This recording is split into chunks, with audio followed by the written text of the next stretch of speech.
Did you just land? Did you just get home? You know, it's funny. I landed, I worked out, and then I put Madison to bed, but she's still not, like, it took an hour today.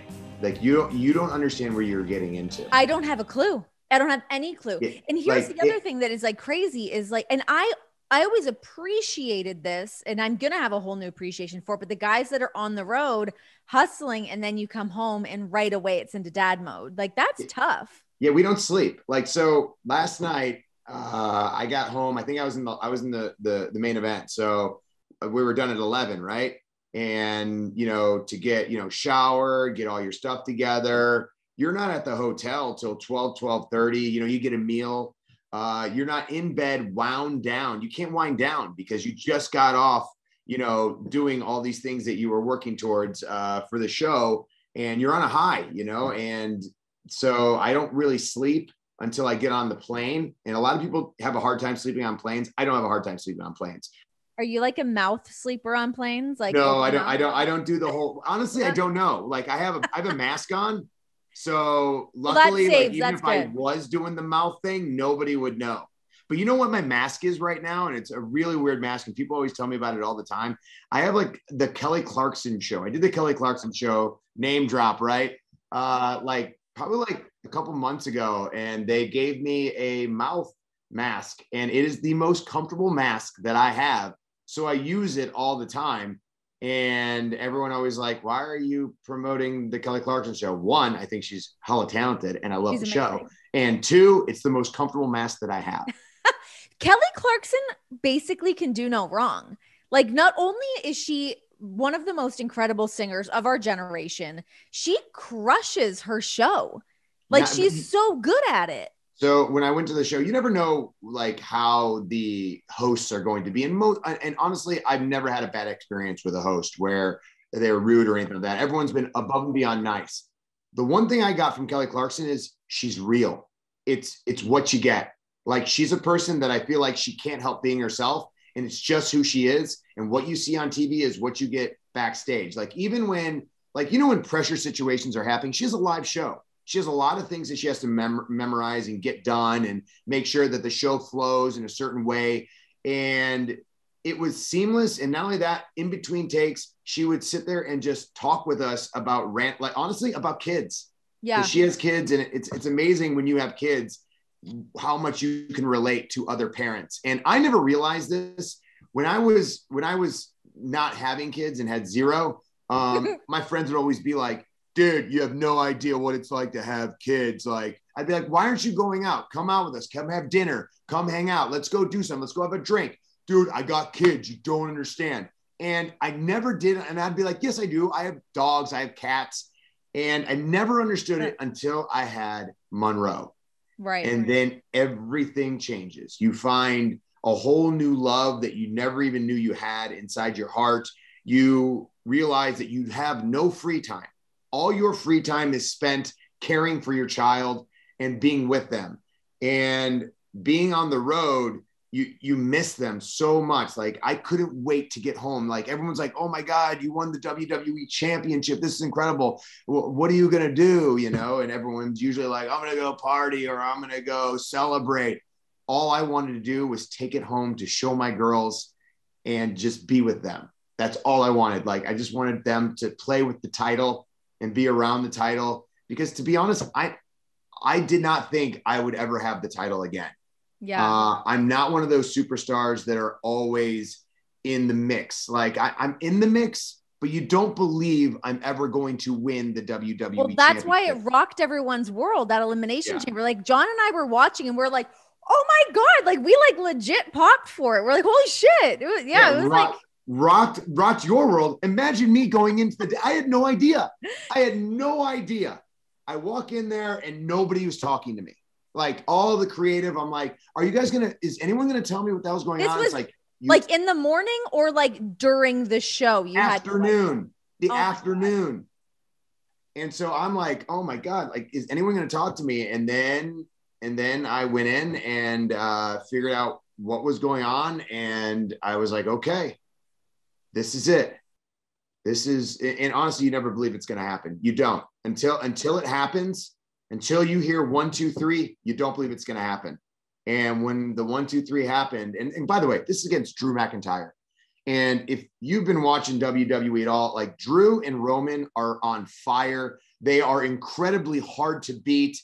They have grabbed the brass ring and literally, as we always say, and literally have basically said, we are untouchable. You're not going to be able to touch us. You're not going to be able to get this title off of us. It's very difficult. And then being Mr. Money in the Bank, I'm like, God, I'm going to be the fear is always you're going to cash in and lose. And well, that's been such a thread for so long. Like that happens so often. We've not seen a good cash in a while. Yeah. And I hope I gave everyone what they wanted. Honestly, the internet, honestly, this time was different with the internet. So the last time I cashed in, it was 100% hate. Yeah. People could not stand me.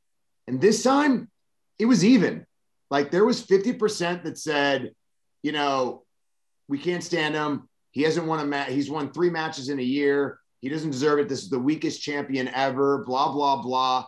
And then there was another half that said, nah, he deserves it. And we're proud of him. And this, that, and another cool thing was the Elimination Chamber went. And when I went backstage, you know, I talked to the people in the chamber, and they were all very receptive and very almost proud and being like, you deserve it. And hell yeah. You don't, it's cool to get it from like Twitter or whatever, but when your peers are telling you congratulations, when you and John like text me, I was like, wow, you know, it makes you feel good, you know, because, you know, you've worked with these people and they see the work that you put in and that nobody else sees. Yeah. You know, it's really funny to like, because I was like thinking about that as I was getting ready to do this interview, and it's like looking at, like you said, it's like when you cashed, like when you won the WWE title, like 10 years ago, looking at what you're doing now a decade later, to just how much time has changed, that you have always been consistently one of the best heels in WWE. Like you get legit heat. Is that something that you're concerned about now that fans are starting to actually respect you more in the ring? No, I'm not actually. I'm really good at making people hate me. And I think I get it from my dad. Your dad falls right into it. My dad's a button pusher. And if he finds a button, he'll push it. You like my dad. You love being around him. Yeah. But you know he's going to push your button. You're going to get very aggravated and mad at him. And he can do it like that.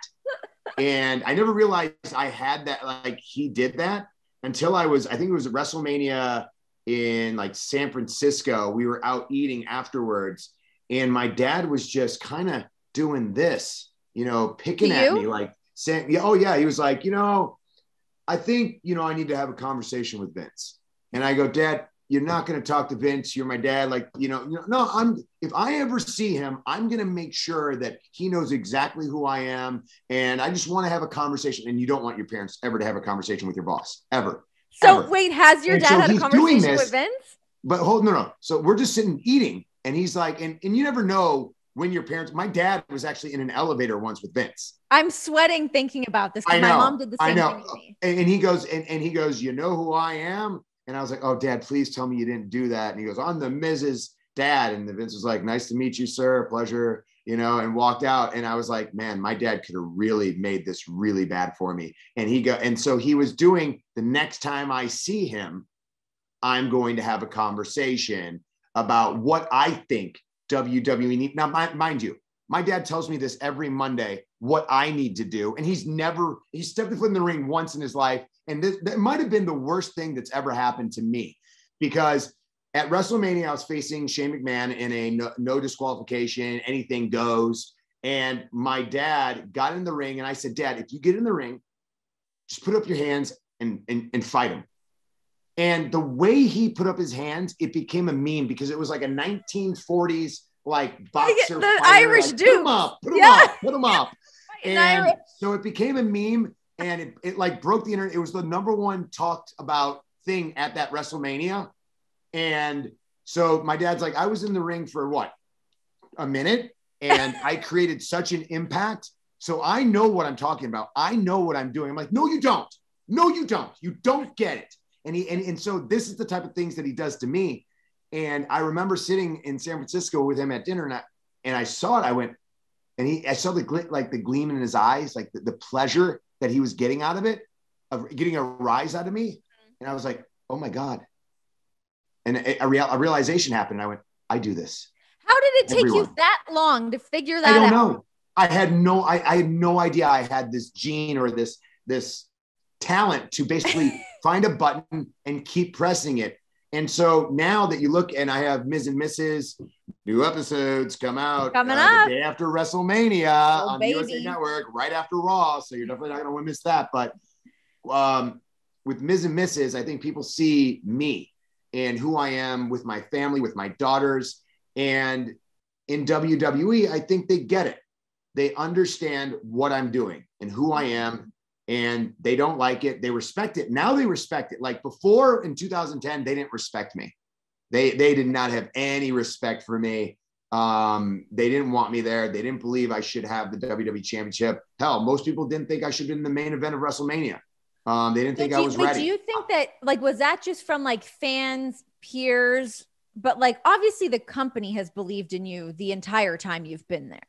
I think Vince has always believed in me. Yeah. Which has always been incredible in my mind, that whenever I've had a conversation with him, you can tell I think he can tell that if he tells me something, I don't just hear it. I listen to it, I absorb it, and I'm able to get exactly what he wants out of it and make sure that the big picture is in place. And he can lean on me to do that. And I'm not a guy that goes, like a lot of people go into Vince's office and complain or say, we need to do this, we need to do that. I'm not that guy. I'm a guy that says, Vince needs this done. I can do that. Not only can I do that, I can make it even better than what he wants it to be. And I think that's the trust that I have developed with him and with the company. The company knows that this is my passion. This is my life. This is my love. And there's nothing I love more than doing this. I love entertaining. I love being out in front of a live audience. Granted, we have, virtual audience now, but I still love that. There's still an energy. There's still a very difficulty to it that no other entertainment business can understand. And I just enjoy it. Can you guys hear the Thunderdome when you're in there? Like, do you guys hear those live reactions? I can never tell. Of course. Yeah. We can, they're piped in, obviously. Yeah. But we can hear them, and you can have that feeling. But do I miss the live audience? Of course we do. That's what we live for. But, WWE has done an incredible job at just making, the Thunderdome an incredible spot to do. NBA has tried to it's the best one of all sports. It's the best one, hands down. No question. It's just what they do. Okay. You've just said about a million things that I need to dive into. Okay. But I need to get my mom's Vince story out of the way because that happened to me as well. My mom did this to me twice. Oh, no. She did it to me. I'm nervous. Like I'm shaking for you right now. I was so I was not paying attention. I was busy. I had interviews to do, or I was about to do something. And my mom can be much like your dad, where she's busybody, wants to hang out and shoot the with everybody, let everyone know she's my mom. So I look away for 2 seconds and Vince is coming out of his office and she goes, oh, here's my opportunity to go meet him. The man I've always wanted to meet. And I'm like, oh no, that slow-mo. I look over and she's like, hi, I'm Renee's mom. And I could see Vince is looking at Jim Kelly, who is this? Get this lady out of here. Jim Kelly, of course, is Vince's security guard. But I was absolutely panicked during that. And then she did it to me again when we were in Manchester. I flew her out to Manchester, England. And I'm like, just please hang in catering. And the catering in Manchester is the shits, as we know. They're not the food wise, but whatever. That's up for debate. Pie, that's all we eat. But it's so small. So I'm like, Mom, I need you to just sit here. I've got a bunch of stuff to do. Just don't get in the way. And I look down. She's fucking standing outside Gorilla. Just hanging outside Gorilla. I had to pull her aside, and Dustin Wallace stepped in and was he helped me corral her into another room, but she's just lingering around trying to get in a word with Hunter to say hi. I was just having parents backstage is so nerve-wracking. It's nerve-wracking, and they don't get it. They don't understand. They just think, what? It's a job. Who cares? No, it's not just a job. This is a $1 billion company. it needs to roll. You can't just bring your parents to school day, No. you know, I mean, to your work day. But you know, it's funny when you're talking about your mom in Manchester. I remember seeing your mom in Manchester, and I think it was right after you scolded her. Was she crying? I was like, "Hey, how you doing?" Blah blah blah. Because I've met her before, and she was like, I was like, "Hey, do you want to go over here?" Like, I think I wanted her to check out like my gear or something. I can't move. I go, "What do you mean you can't move?" She goes, "Renee told me I'm not allowed to move from this spot." And I go, "Yeah, but it's just right. I can't move. I'm not allowed to move." So you're the one that led her towards Gorilla. I might have, because I wanted, she was like, we were talking about something, and then my gear, she liked my gear. And I was like, "Oh, you should see my new stuff." Like, she's like, "I can't move. I'm not." Renee just yelled at me. She yelled at me. I like pulled her into the bathroom. Was like, "You can't do that. You're embarrassing me." Oh my God. Yeah. Bringing your parents to work is highly stressful. I can't wait till I get to do it to my kids. Me too. I can't wait. How are you feeling, by the way? I feel great. You look great. Thank you. You're glowing. I mean, I have like this happening. Yeah. How far along are we? I'm 25 weeks on Friday. Wow. I know. And it's gone by so fast. You would think during a pandemic, being pregnant, it would go by really slow, but it is like flying by. But so the other thing that you said that I find interesting is you not knowing that you have that like pushing buttons thing. I mean, that's like your identity. I feel like one of the first times I met you, or like maybe just like kind of getting to know you, I was like, "You're an only child, aren't you?" Yes, 100%. And you're like, "What? Yes, I am. Why would you say that?" And I was like, "Oh, you have like that only child syndrome where you're like pestering everybody and like center of attention." But it's so funny watching it. I like watching you do it to other people. It cracks me up. When you do it to me, I want to kill you, but I like when you do it to other people.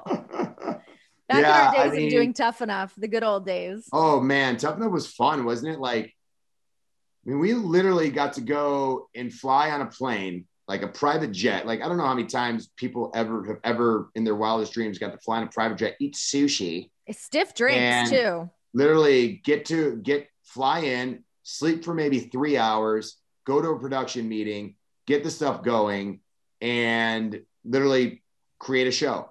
Do you remember when we were rapping and performing for Vince on the jet? Oh my God. I mean, it was honestly, we would put on performances for Vince every single week just because it was fun. And, they'd blast music and we would just do karaoke. Yeah, it's ridiculous. It's so much fun. But so it was during those trips, though, because you and I would ride from the hotel to the performance center together to Full Sail. And that's when I was like, there's Mike. You like took off like the Miz persona. And I was like, oh, okay. I like this guy.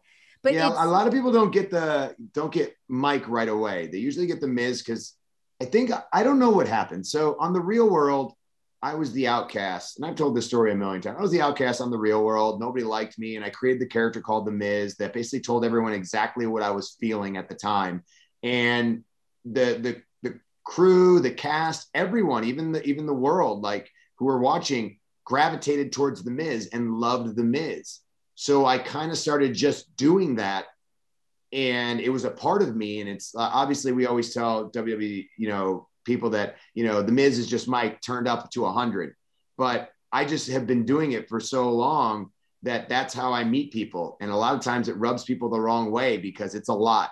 I have a lot of energy, and I will pick and I will do things, and I don't usually come off perfect the first time you meet me. But then once, we get out of the realm of, I guess, WWE or whatever, and you can just start talking, you'll find Mike in there somewhere.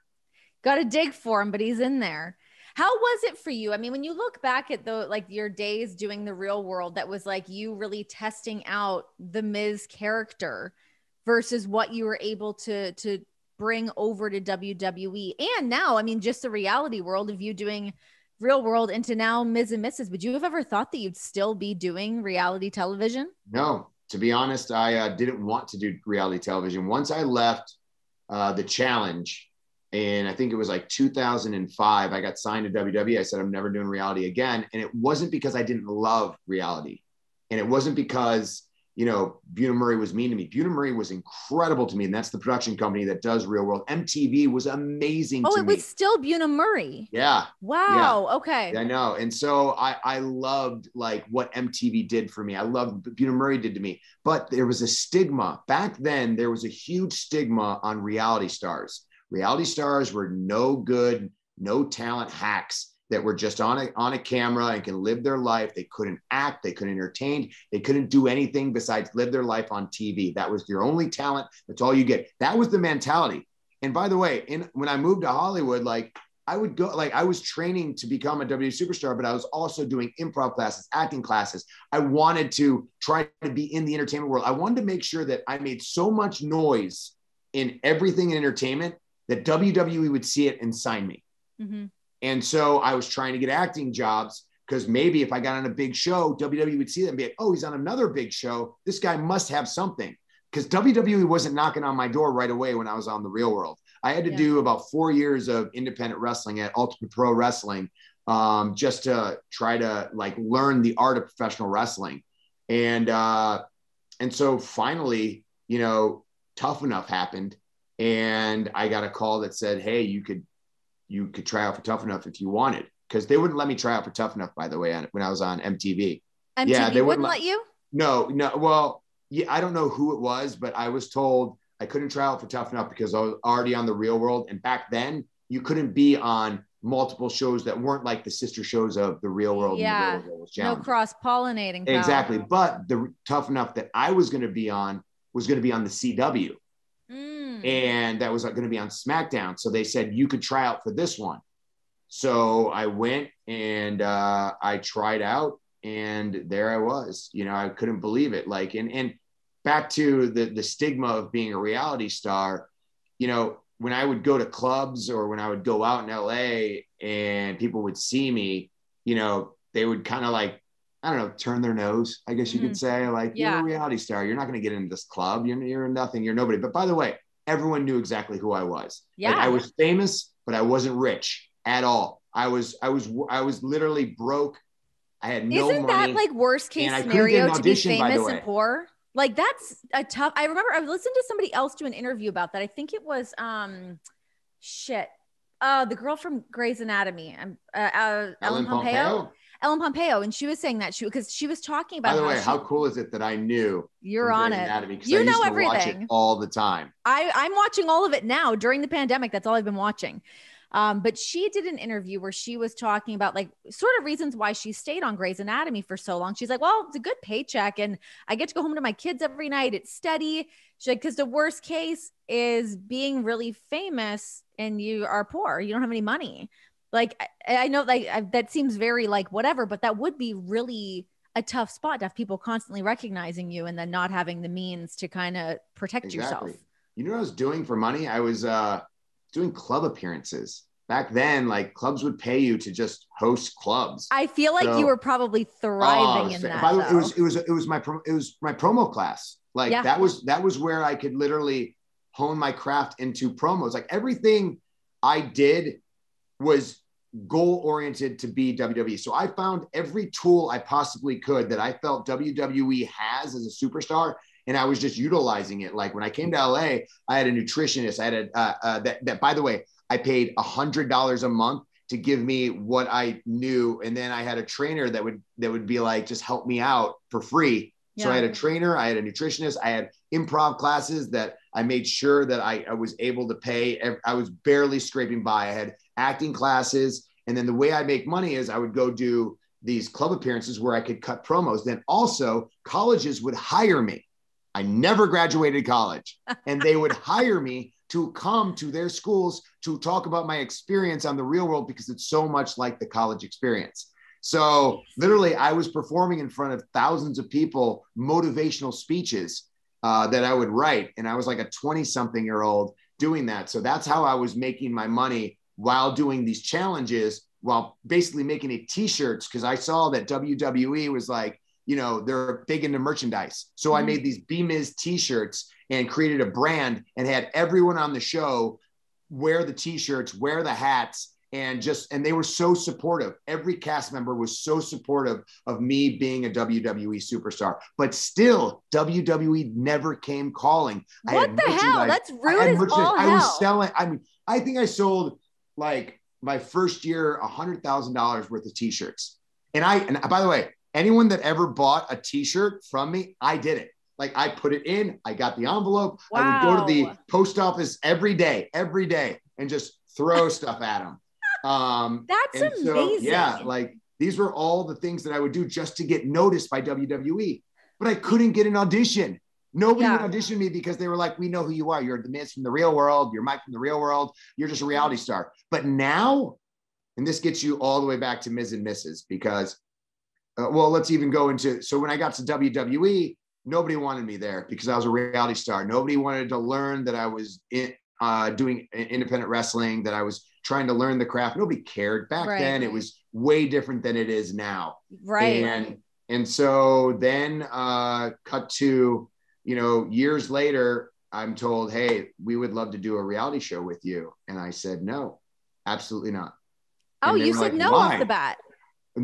Yeah, no. It was a 100% no. And they were like, we really think it would be good. So 3 years later, Maurice and I created a sizzle for a house flipping show because we were flipping houses at the time. And we brought it to WWE and said, look, we'd love WWE Studios to produce this if you want. Sat down and they were like, we don't want this. This isn't money. You two on a show is money. Yeah. What will it take to get you on a reality show?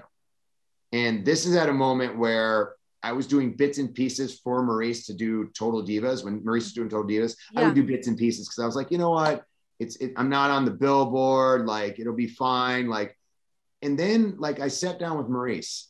And she had been gone from WWE for quite a while at that point. No, she was back in WWE. She was doing Total Divas. And I was doing. But prior to that, she was gone for a while. I told them, I was like, I'm very minute in Total Divas, very minute, not doing a lot. And because I didn't want the stigma that I remembered like 15 years before of being on the Real World and people saying you're never gonna. And I want to do movies. I want to host. I want to do all these things in entertainment. And I couldn't do those things back then because nobody would let me in the door. And I didn't want them to do that again. Mm-hmm. And so I said to Maurice, I go, you know what? Instagram, Twitter, Facebook, YouTube, it's all reality show nowadays. Everything's a reality show. I know exactly what the biggest movie star in the world is doing, The Rock. Right now, I go on Instagram and see exactly what he's doing. Yeah. I can go see what Kevin Hart is doing. These are the biggest movie stars in the world. Are they doing a reality show? No, but I started getting the confidence also that I could do my own thing. I don't have to take the path of The Rock, John Cena, Batista. I can do my own path and be my own superstar and be the only Miz there has ever been. And I said, I'm going to do this reality show. And Maurice kind of, motivated me too. And she's always been my big support system. And we said, let's do this, but we're going to do it our way. We have to be executive producers and we have to have full say. And I told Maurice, I go, the best reality shows, the best things that you could put on there is when you have a butterflies in your stomach, a knot in your throat, and you don't want it to air. That's what people want to see. And that's what we're going to give them. And so we did it our way and it's been a success. I have a million things that I need to ask you about all this, but what are some of those moments? Because I'm sure there's a bunch of it that is on camera, but in reality, you have like your mother lives with you guys. Your mother-in-law is there. Like that's got to be tough having all of these people. They're there all the time. That's not just like for the season. Marjo's a big personality, and she comes and goes as much as I love watching her with my daughters. It is incredible. But when you have your mother-in-law or your mother there every day, all day, you kind of just want time for your family. Yeah. And so we kind of would ship her back and forth, but with the pandemic and everything happening, you can't do that anymore. No. So we luckily have a big enough house where Marjo has her own You spot. have the nicest house I've ever seen in my life. Like Oh, it's thanks. truly, it's like, I wish that we were doing like an MTV Cribs, because I would just air that because your house is incredible. Oh my God. Yeah, it's the dream home. We really built it exactly the way we wanted it.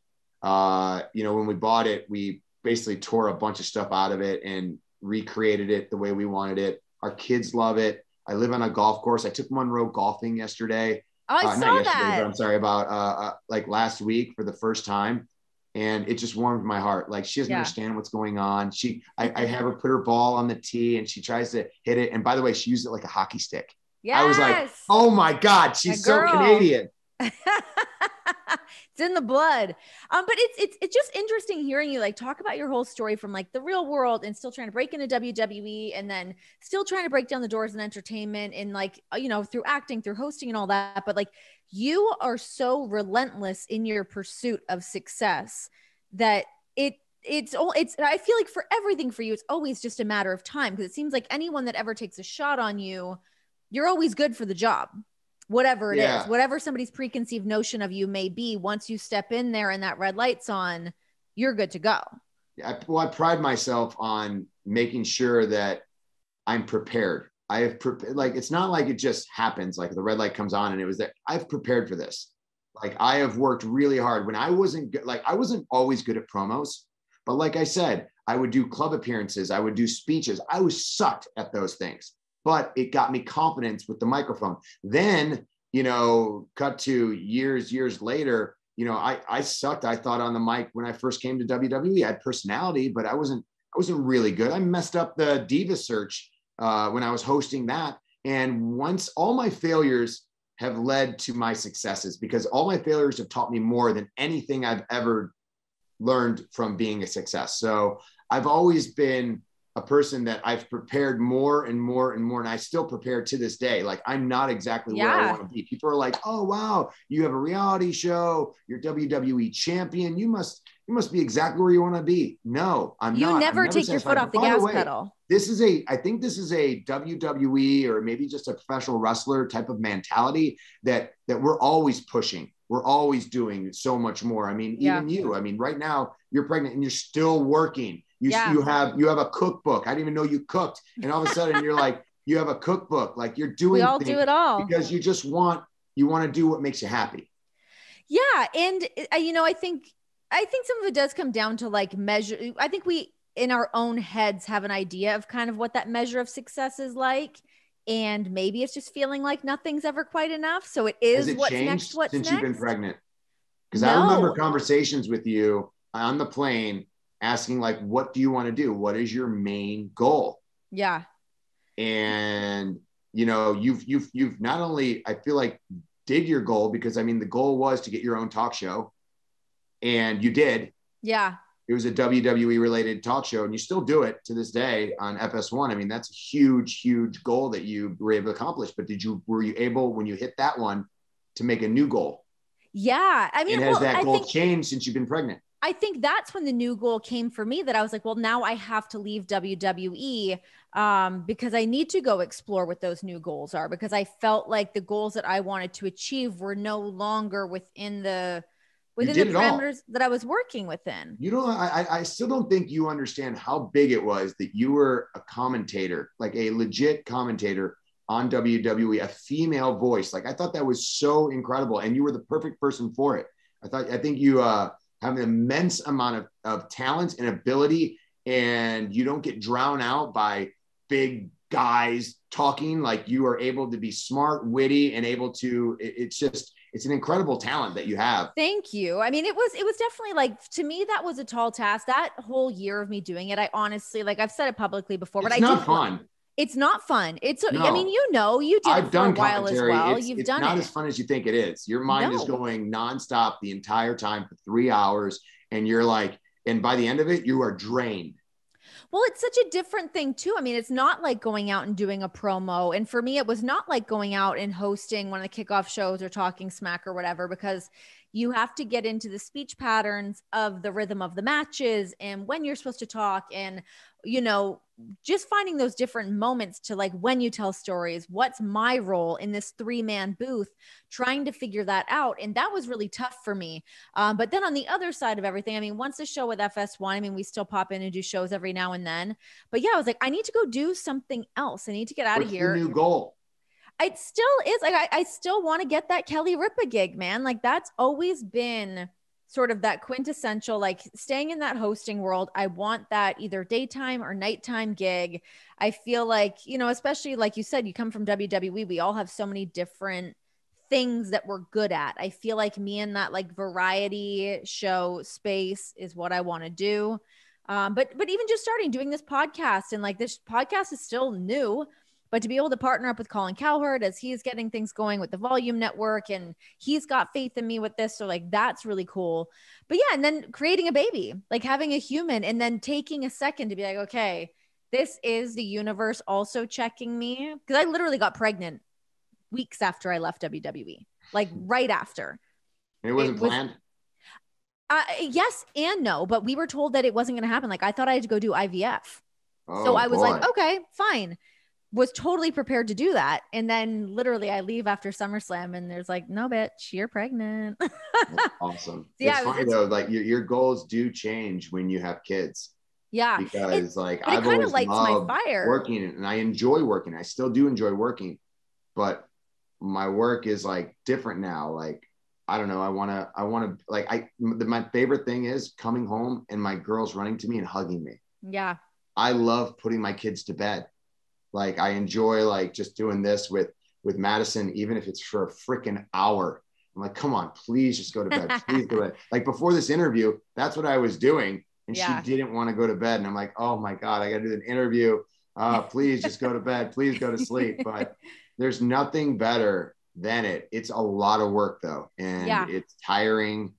And, especially at the beginning, you're going to get like 4 hours of sleep here, 4 hours of sleep there. It's so true. All the stuff you see and hear about. It's so true.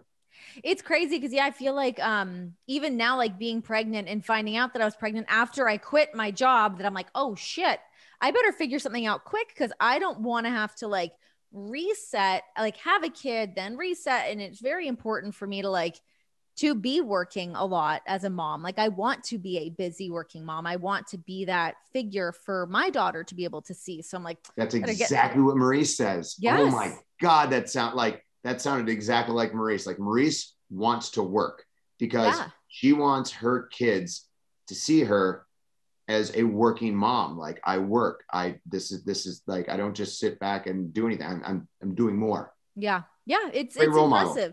You figure it out. You just juggle it and you make shit happen. Okay. So I know that both of us have probably talked about this ad nauseum before, but we've not been able to do it together. That moment on Talking Smack with you and Daniel Bryan. Yeah. I mean, we're taking it back a couple of years here. What's that? I'm curious what you were thinking. Cause I went black, to be honest. Like, have you ever went black? Like, have you ever talked and you don't remember anything you just said? Yep. That's what happened. You were so in that moment. So like, me as the third party to that scenario of you and Brian going off on each other and talking smack, and just the level that it got to, I remember at one point feeling like I needed to get between you two because I was like legit concerned. Cause I mean, there was like a bit of like legit animosity between the two of you. I was waiting to get hit. I was waiting for you to get hit too. Spitting fire because I was so angry. And then when he left, it got me even more angry. I was, you were that kind of angry that was like, because when you were cutting that promo, you were like so on one and like your eyes were even welling up that I was like, oh my God, this is like so personal. You dug so deep. And then Brian's sitting next to me and, he's dealing with being out with concussions, having to retire, knowing that nothing physical was going to happen between the two of you, but feeling like that's not true. I didn't know if he was going to hit me or not. No, but I mean that he could not be hit.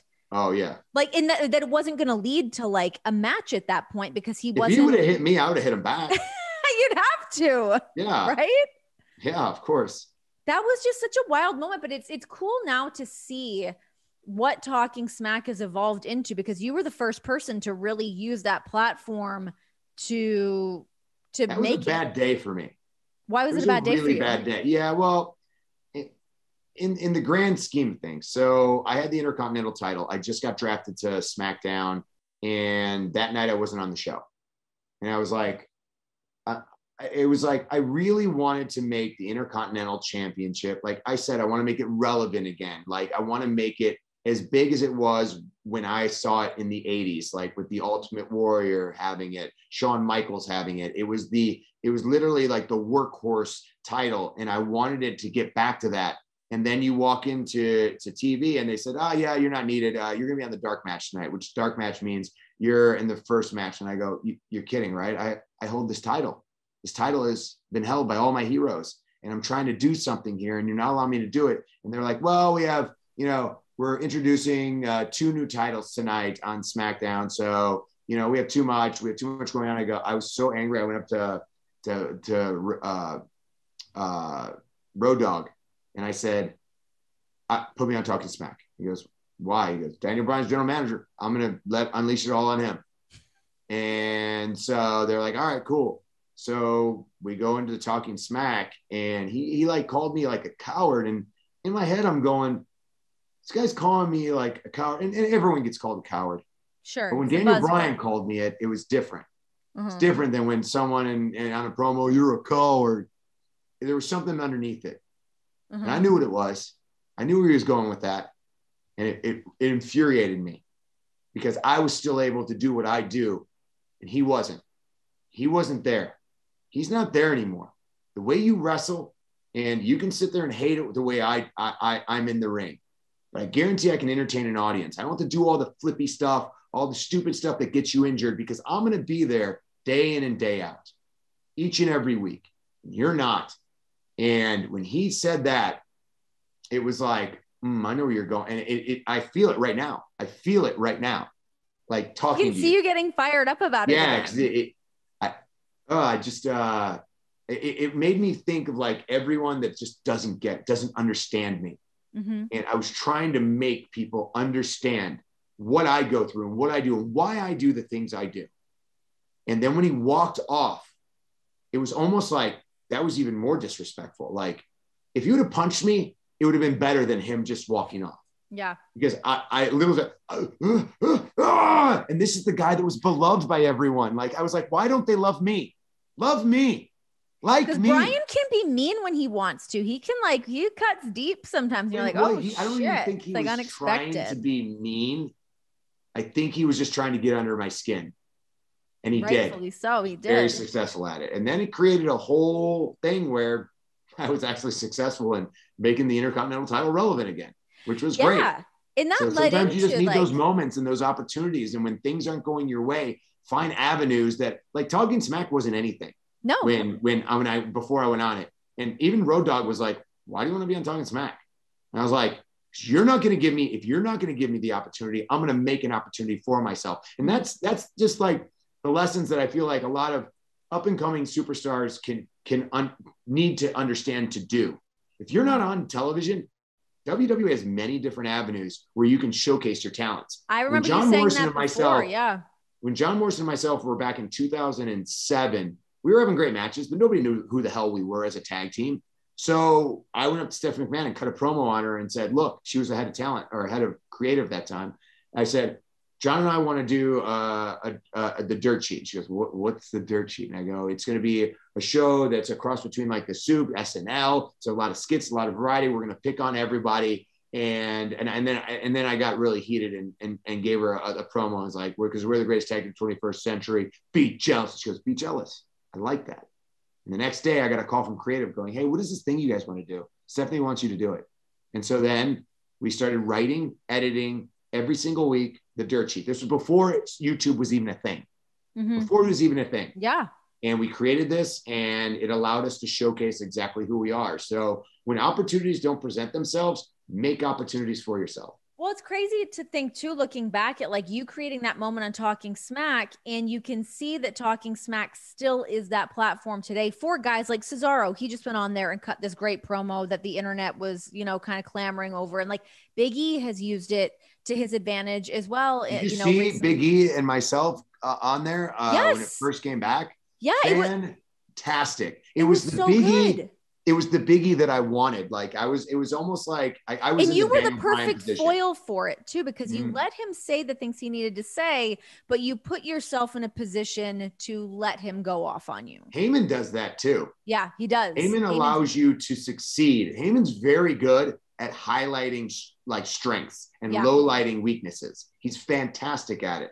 But speaking of Cesaro, arguably the most talented person in a WWE ring, one of the most, I don't even know if you can call him underrated anymore, because I think people know. I think people get it. It just like, I don't know what the word is. It's like everyone just wants that push. They want to see him. I honestly believe it's going to happen. And I think it's going to happen when we get fans back, because I think there's no denying his talent, and it's going to get him there. It's going to have that same force as like a Kofi Mania. Everyone's behind him. Everyone knows how good he is. Everyone knows all the hard work he puts in. So yeah, I do see it taking on like that same wave of success as well. He's so damn good. What a guy. Very good. Okay. So we've talked a lot. We have not really actually talked about wrestling all that much. You're the WWE champion, dude. Yeah. What the hell? Like, again, like a decade later, you're now what? A two-time over Grand Slam champion. The only person in WWE history to have done that. Doesn't that blow your mind? It's incredible. I didn't even know that stat, by the way. I saw it on like the internet and I went, is this true? And I started going through the lists of people that I could think of off the top of my head. I went, no, they only had one. They had one there. They won that. Wow, I really am. That's crazy to me. To be honest, I never thought I'd ever get it again. I don't think anyone like ever assumes they're going to be champion all the time. I go in there, I do the best I possibly can. Hopefully I entertain the audiences. And as much as I sit there and say, I'm the most must-see superstar, I do really try to make it the most must-see. And so now, like, my goal is to make sure that this title is represented in the way that it needs to be represented. And I know how to represent the WWE as a company and as a champion. And I plan on doing that. And I think a champion also needs to elevate everyone that is around him. So as the WWE champion, I plan on elevating whoever I'm in the ring with, because that is the ultimate goal. Okay, so put yourself in Vince's shoes. Say you get to be Vince and The Miz. How do you book yourself going forward? No scripts, no nothing, no one telling you what to do. What do you do? The Miz as WWE champion. We are... I mean, obviously, we're on the road to WrestleMania. I'm in the main event of WrestleMania. That's where I would put myself, obviously. But you know, that's a lot to think about. I mean, if I was giving the keys to the car, obviously, I would be going into the main event of WrestleMania, and hopefully, like right now with Bobby Lashley and MVP. I don't know if you saw the promo that Bobby Lashley cut on me. But whenever that man is in your face talking to you in an adult form, it's scary. Yeah. And the way he's been performing in a ring, it's scary, because he is just an absolute like beast, a monster. He is the almighty. And so for me to take on him, Drew McIntyre, I mean, honestly, has been on fire since he's come back to WWE. I mean, he literally has the rocket and he is riding it and taking it and deserving of it. I mean, it was very hard to get the title off of him. So between Lashley, Drew McIntyre, you know, I'd love even to see John Morrison get a shot at a WWE championship. I think John Morrison is arguably the most talented, underrated superstar that we have in WWE. And I think that people need to see him showcased even more than he is right now. How did that conversation kind of go with you bringing Morrison back into the fray with WWE? I mean, obviously you must have been a pretty instrumental part of getting him back there, no? John signed to WWE and it was a natural fit to bring him back to get him, warmed up to everything that we needed to get done, to showcase what he can do. And I think it's been working. I mean, honestly, on Raw, we are the entire show. Yeah. And people see the chemistry between us. We're doing things outside of it. Like right now, we wrote a rap, another one. So you can look forward to that. If I get hey, hey, ho, ho stuck in my head again, I will come to your house. We got a problem. I swear to God. Gets in my head all the time. Like even after I left WWE, I'm like, why is this still rattling around in my head? That and oh catchy. My God, wait, what's the other Miz? Hey, hey, hey, ho, ho. No, it was Universal Champion needs to go. Hey, that was our 80s ballad, by the way. Yes, we did an 80s ballad, and I can't sing. Shit, there's something else. Oh, what in the butt? That's the other. Oh my God, thing. That was like an early YouTube sensation. I never knew what it was, but you'd always say that. And it was always stuck in my head. Because it always made me laugh. If you go to YouTube and go, what in the butt, you'll see it and you cannot help but laugh and be entertained. So stupid. Okay, so you are WWE champion. WrestleMania is around the corner. Ms. and Mrs. is coming back the day after WrestleMania, you said? That is correct. That's coming up. I mean, you've been doing a million different things for MTV over the years. You've been hosting Cannonball. What do you do? Do you realize you were the first person to tell me about Cannonball? Yeah, because I didn't get the job, but you did. Not even my agent knew about Cannonball, but you knew about Cannonball. I went in for the audition and they're like, yeah, we really want the Miz. I was like, oh, I mean, I know him. Do you want me to like connect you guys? It was weird. So when I got done doing the Cannonball, we did a marketing thing over at NBC Universal to tell them a little bit about what the show will be. And so I'm sitting there with two execs from USA, and they basically said that there was no one else that they wanted besides me. And I was like, wow, that is like the greatest compliment you could get from execs. Like, they were adamant. I don't think they were just blowing smoke. I really believe that because they would tell me this all the time. And I'd be like, wow, thank you. And it's like, you not only came to Cannonball, but you exceeded the expectations of what we wanted out of this. And I was like, wow, thank you so much. I mean, it was an incredible opportunity. I loved doing it. It was a fun show. So what do you do for you? What is your downtime? Because I can't imagine you just chilling out. No, you know what my chilling out was? So last week, Maurice looked at our sandbox, which was a nice square sandbox like we had when we were kids. Said it's too small.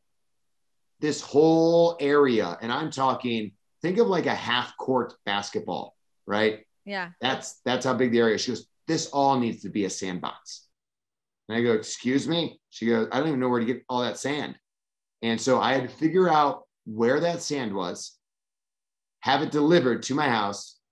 And Maurice was like, are you going to hire people to do it? I go, no, it's my daughter's sandbox. I'm doing it on my own. So that's exactly what happened. I took 1 ton of sand and just literally shoveled it, put it in a wheelbarrow, rolled it over, dumped it. And now my daughters have an incredible sandbox. So my downtime is doing all the errands that my wife wants me to do. And honestly, being like the best husband I possibly can. Like sometimes I feel that Maurice is here and I leave for a day, or two. And I'm just so thankful that she's there to like be with our girls. Mm-hmm. And that's what I want. Like, I want to be a great dad. I don't want my girls to grow up and be like, you weren't there. I want them to be like, you were there every step of the way. You guided me, you supported me. You helped me do whatever I wanted to do. And I hope I succeed at it. Because a lot of times as a parent, and you'll know this when you become a parent, you feel like you're failing. Yeah. And even as the WWE champion, like there are times like today, like when I can't get my daughter to sleep, I feel like a failure. I'm like, why can't I get her to sleep? Like, why can't I give my wife a break? Why can't I do better? When Monroe is getting jealous of Madison for getting attention, and I'm like, I just give her a hug and I go, it's okay. Like, I love you. You're the best. Like, I don't try to scold her for like, sometimes she'll go and push like Madison, and Madison can't take a push because she's won. Yeah. And I'll go, Monroe, please, you can't do that because that's your sister and you have to love her. You have to protect her. You're the big sister. Okay. And she'll go, okay, sorry, Dada. And it's like, it breaks your heart. It makes you feel so good.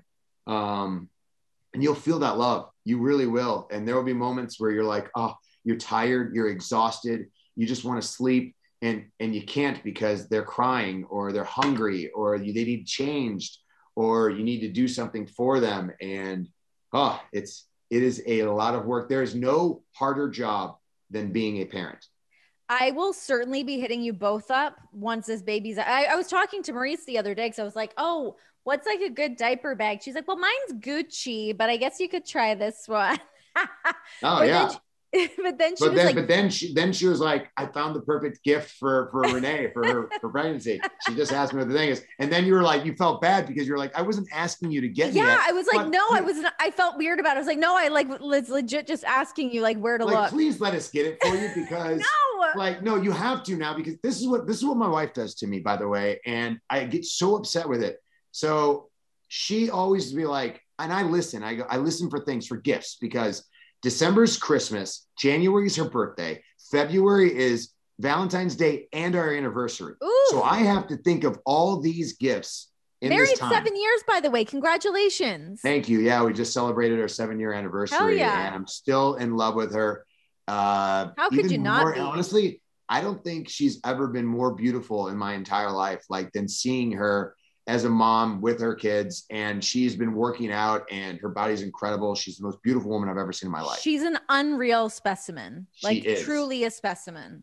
Incredible. Yeah. You know, what's funny is before I met Maurice, I thought I wasn't going to like her. Cause I was like, fuck this bitch. Cause she's so hot, but she's also amazing. Like she's such a cool she's chick. Funny, smart, I love her. She's very just witty the best. and very cool. She's the best. Anyway, so she always will be like, I love this purse or I love this outfit. And then I'll be like, oh, good. There's a gift. There's a gift. Perfect. Great.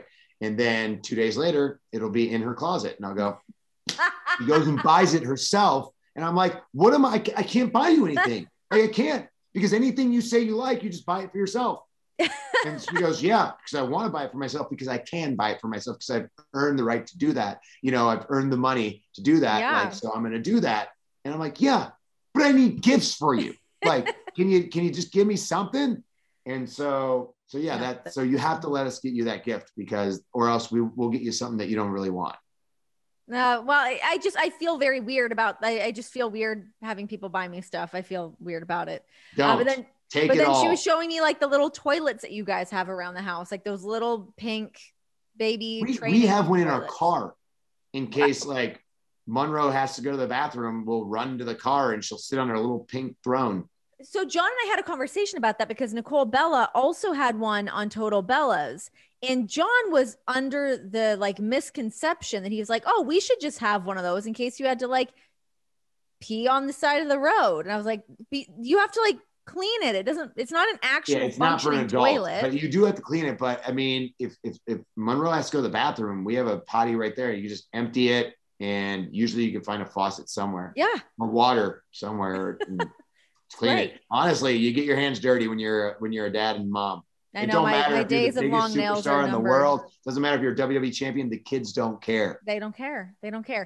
Okay, Mike, thank you so much for hanging out with me. I don't want to take up more of your time. I know you've got dad things to do and you just flew home, but I really appreciate you coming on and hang out with me. Congratulations. Becoming the WWE Renee, champion. And congratulations and good luck with everything. Thanks, I dude. can't wait to see what you do next. Give us a quick little plug again for Ms. and Mrs. Yeah, Ms. and Mrs. new episodes will be airing the day after WrestleMania, which is April 12th, Monday, right after Raw. You're not going to want to miss it. You get to see if I contemplate getting a vasectomy. Oh, That's a whole nother oral sessions. That is a whole episode. Please come on here for the exclusive on that one. When and if that ever happens, I want the dirt on that. For sure. Thank you, Renee. Awesome. You're Thanks, amazing dude. as always. Thank you. Thank you.